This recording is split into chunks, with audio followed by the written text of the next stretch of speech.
Hi guys, today it is going to be my February favourites because it's the end of February already, which means it's nearly spring. Who cannot wait for it to get warmer because I am freezing right now. I've got lots of things to talk about, so I'm going to whiz through them because last month's favourites were super long. I do have a couple of random favourites to tag on at the end, but it's not hopefully going to be as long as it was last month. Okay, I'll start with skincare. First of all, Garnier Intensive 7-Day Body Lotion. I haven't mentioned this for a while, but last year, I spoke about it loads, and I kind of got to the point where I thought I maybe should stop talking about the same things. But I so love this, and I still have tons and tons of body lotions, but I have loads of this one because they were on offer once. I went and got loads. Love this stuff. It really is fantastic for those of you like me that cannot be bothered to moisturise every single day. It was one of my beauty resolutions and I've just not kept up with it whatsoever. It's the drying time that I really struggle with, and although this absorbs pretty quickly, I put way too much on every single time and then it never does. But the one that I like is the Nourishing Shea Butter, which is for dry to extra dry skin, which I feel like, because I shave my legs every single day, which is out of habit now, but I really cannot stand not to shave my legs every single day. I mentioned this on Twitter once and people thought it was crazy, so I'm sure lots of you will be like, what? I cannot stand it. This is really, really good for my legs because I feel like I do leave them a little bit dry by not moisturising every single day when I shave my legs every single day. But very, very good. Smells amazing. The entire range I love. Cannot recommend it enough. Another kind of body product that I have here is the Bright Guard Total Defense 5 Invisible 48 Hours.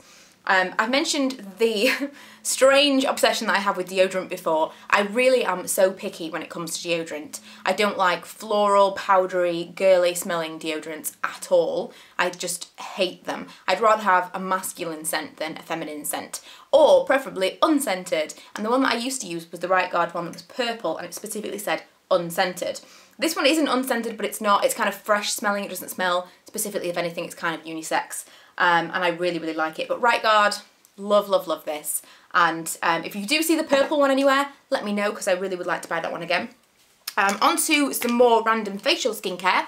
This has been my cleanser of choice recently, and it's the Clean & Clear Truly Gentle Facial Wash. It's soap free and it says it's as mild as pure water. So when I got it, I thought, well, I'm probably not going to use it as a regular cleanser, but I'll probably replace my Liz Earle type products, my things that I would remove my makeup with in the bath, with this, and it works so well. I use this on my mascara, right really into my eyes and everywhere. I remove my makeup with this and then I'll use another cleanser, of which I don't really have a current favourite, so I didn't want to mention that this month. But I'm nearly coming to the end of this, so it will be mentioned in next month's empties. I'll give you a full rundown then. But it's really, really good for removing all your makeup, including your eye makeup, and it doesn't sting my eyes whatsoever. 3 more facial skincare items. My skin has been really strange this month. It's been dry, but it's also been kind of breakouty and blemishy. And because I've had lots of breakouts and I had this crazy, annoying blackhead last week on my cheek, which I never know what to do with them, I am ending up with little dry patches where I've tried to eradicate these little breakouts. And because of those little dry patches, my makeup goes on weird and it doesn't look good. So I've been reaching for this quite a lot, and it's the LaRoche-Posay Hydraphase Intense Mask. And it's basically a hydrating mask which will... I generally don't use this on my entire face because I think when my skin isn't totally dry and I am breaking out, I don't want to put in more of anything that might break me out. But I just kind of dab this on the areas that are dry and leave it overnight, and it makes such a difference. Really hydrates those areas and it just gets rid of all the little dry patches, which means my makeup the next day looks so much better. Especially when you're trying to get rid of those like red areas where you have been messing with things to try and get rid of them. You don't want it to look all flaky and horrible. So this is something that I always reach for in those situations, and I've had it for so long, it lasts an absolute age. Even if you are using it kind of all over your face as an overnight treatment, it lasts so long. I know the bottle looks tiny, but it really does last a long time. Vichy Idelia Pro, which is a deep corrector. You may have remembered me hauling the Fade Out cream last month, or maybe earlier this month, I can't remember. It was basically a cream that I bought to try and fade out any of my discoloration over my face. I have little marks around my eyes, little kind of acne scarring, some random hyperpigmentation on my face, and I hoped that that would help. Unfortunately, because I do have quite combination oily skin, it was too heavy a formula for me to use on my skin, on my face. So I ended up using this, which I had in my drawer that I just didn't use that often, and I think this is really doing something. It seems to be evening out my skin tone. There are marks that I don't know if it's just in my mind, but there are marks that I feel like they maybe aren't there anymore, or they've just faded. I think this is working, and I would repurchase it at the moment. I use 2 pumps of it before my moisturiser at night time. I could use it under my makeup. It's a really, really thin consistency, but I feel like it's doing something, so I had to mention it this month. The last skincare item is the Superdrug Optimum Swiss Apple Overnight Skin Renewal System. And I'm mentioning this now because in my empties I talked about the Cordially Vino Source Serum, which I think is amazing, but it's very expensive. It's like £30. So I started using this, and I think this is pretty much the same thing. It leaves a little bit more of a greasy residue, so it's not fantastic for daytime, but if you were going to use it at night time as your serum, who cares about the residue? You're only going to wash it off in the morning anyway before you apply makeup. But this is really, really nice and much, much cheaper. It still probably runs around the £10 mark, even though it's a Superdrug brand, but it's a glass bottle. It really feels like a much more luxurious product than a drugstore product. And if you're comparing it to the Cordially Vino Source, which is £30, I definitely would recommend this one over that. I have one hair care item in here, which is the Schwarzkopf Bonacure Hair Therapy Oil Miracle, and it's a light finishing treatment. And recently my hair has been, I don't know, leaning towards the greasier side, so it needs to be washed more often, or I blast it with dry shampoo more often, and I don't know if it's the shampoo that I'm using, I'm not sure, but I've been reaching for this because it's a lighter version of any other oil that I have. You can use this in dry hair and you don't feel like you've got anything in your hair, but I tend to use this in my wet hair, and it's easier to brush through. It's just nicer when it's dry. Generally, this is a very nice product. And if you remember last year when a Schwarzkopf product completely ruined my hair, I do not jump to recommend anything from them, and this is actually one of the products they sent me as kind of an apology of their, like by means of an apology, because their product did completely ruin my hair. And if you don't already know, it's the Got To Be Play It Straight straightening kit or blow dry kit, whatever it's called. Do not use that, it's horrendous. I am going to make a big warning video very soon with some other people's reviews put in there with mine, so that you know it's not just me that this has happened to. But because of that, I do want you to know that this is a really, really nice oil. Because I wouldn't say that unless I really, really liked something from Schwarzkopf, because they piss me off royally after that happened to my hair. Now, I recently did a little haul from Boots, which you may have seen, and I wanted to kind of shake up my makeup bag for spring, if you will. And that kind of left me thinking, the things that I didn't want to repurchase, the things I didn't want to replace, they must be like ultimate favourite products. And when I sat down to do my spring makeup tutorial, I kind of laid all my things out on the bed, and I thought the things that are not new products, I'm going to mention them in my favourites, because obviously I've had them for a while. I had no need to want to use new products. I'm happy for them to go into the next season without replacing them. So the first things I want to mention are brushes. Not that I would normally buy new brushes, but hey ho. These brushes are from Sedona Lace. I also have very similar ones from Sigma, but basically they're exactly the same thing.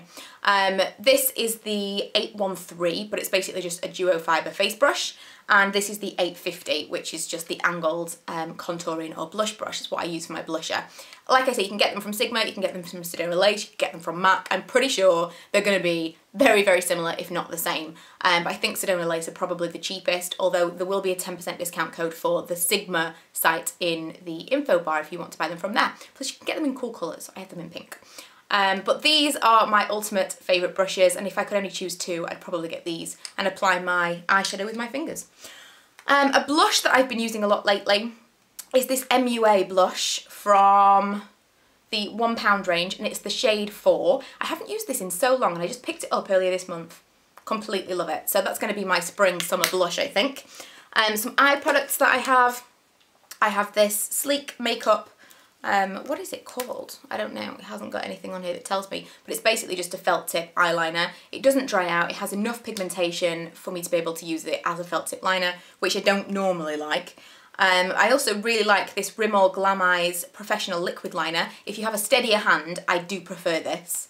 But it's got a completely flexible brush, so it's going to be very difficult for you if you are used to using a felt tip liner, because you do need to have a very steady hand to use a proper full-on brush to do your liquid liner, but I do prefer that. The e.l.f. 3-in-1 mascara, which says it lengthens, defines and volumizes. I love this. I actually way prefer it to my L'Oreal Volume Million lashes, which has previously been my ultimate favourite, and it's got one of those strange looking brushes that has the bobble head, so you can get the outer corner lashes. But I think this is $3.99, and if you are putting in an e.l.f. order, do not forget to add this because it's really cool. And lastly is my Rimmel eyebrow pencil in Hazel. I would quite like to try it in blonde, but I cannot find it in blonde, and this does kind of match now that my roots are coming out and you can kind of see my natural colour. This is a better match for me anyway, but I really like this, and I've stopped using brow powders altogether now. The last product, oh, I threw it away. The last product that I have in front of me that is kind of cosmetics, beauty related is my perfume. And this has been my favourite perfume for ages, since I've had it, like, I don't know, like, when was it? September time or something? Earlier than that? Before I went back to work, so maybe even August. And I've used at least half of it. I think I'm going to go and purchase it because it's been in the sales recently, the big bottle. After Christmas, then Valentine's Day, it's been really, really cheap. So I think I'm going to purchase the big bottle soon. But this is the Taylor Swift Wonderstruck. And she's actually brought out a new one in the US called Enchanted. And I think there are certain places that are stocking it in the UK, but it's not been officially launched yet. But I'm really, really excited to try that one as well. But this is so cool. It's sweet and fruity and kind of smells a little bit like pineapple. If you like sweet scents, go and try this one. Okay, on to my random favourites. The first one has to be Fizzy Water. I can't remember if I mentioned this last month, but I'm really, really trying to be healthier. Little baby steps with the food. I was once upon a time completely addicted to full fat sugar Coca-Cola, and then when I started calorie counting after having Milo, I started drinking Diet Coke thinking that would be better for me. Since then I discovered really not better for me. I watched something on Netflix that was like pretty horrifying about things that are in our food. Everything's like plied with MSG and everything that we eat is going to kill us basically. So I've tried to be a little healthier. I'm not going to be completely crazy and just go cold turkey and eat clean like everyone's talking about at the moment, which I'd love to do. It's just I know that it's not practical for me. Perhaps one day if I can give up work completely, then I'll have time to kind of put that into action. But right now I know that I'm not going to follow it through. But Fizzy Water has been a massive, massive thing for me to switch over to. I do still occasionally have sodas and like Coke if I'm out or something like that, but Fizzy Water is something that has been for a while I've been trying to wean myself onto, and I've pretty much successfully done that now. So it's the only thing that we have in the house. We'll get cordial and stuff for the kids, like juice for water, dilute, whatever you want to call it. But for me and for Lee, we just drink Fizzy Water and I feel so much better for it. I still need the fizz, I need the gassy, the fizz, but I can get that from this rather than fizzy pop stuff now. The programmes that I've been watching lately, we started watching Burn Notice on Netflix, which was okay. I quite liked it, but we started watching Frasier from the very beginning. I've seen every single episode in the past. It's just been quite a long time since I've watched it. Lee hasn't seen very many of them, and there are hundreds of episodes. So it's just something that we can kind of watch as we go to sleep at night time, and it's our new thing to watch since White Collar finished. It's so sad. All of our favourite programmes have ended. We've watched the end of Parks and Recreations, which probably is my all-time favourite show.